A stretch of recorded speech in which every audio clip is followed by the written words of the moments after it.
गेल्या 2 दिवसापासून मुसळधार पाऊस चाललेला आहे. ना घराबाहेर निघता येत, ना काही काम करता येत शेतातलं आणि सगळ्यात महत्त्वाची गोष्ट अशी आहे, की अजूनही 2-3 दिवस भरपूर पाऊस सांगितलेला आहे. मोबाईलवर एस-एम-एस पण येत आहेत, की भरपूर पाऊस पडणार आहे. सुरक्षा घ्या, काळजी घ्या म्हणून.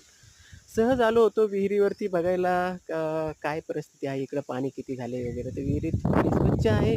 गढूळ पाणी त्या दिवसासारखं गढूळ पाणी तर नाहीये, पण विहिरीमध्ये ना खेकडे वाढलेत आपल्या. बघा, बघा, बघा, बघा कसं लपून बसलेत बिची-बिचीमध्ये. खेकडे खूप झालेले आहेत विहिरीमध्ये. 2 साप पण आहे. मला वाटतंय ते पाण्यातले साप पाणसाप म्हणतात किंवा इरोळा म्हणतात. तुमच्याकडे काय म्हणतात त्या सापांना सांगा, पाण्यात राहतात ते साप. आणि विहिरीचं पाणी स्वच्छ असल्यामुळं आता आम्ही पाणी प्यायला चालू करणार आहे. कारण गढूळ पाणी असल्यामुळे आम्ही पित नाही. आता या पाईपाचा विषय राहिला तर मला मागच्या वेळी सांगितलं होतं, की ह्या पाईपामधून पाणी आउट होतं.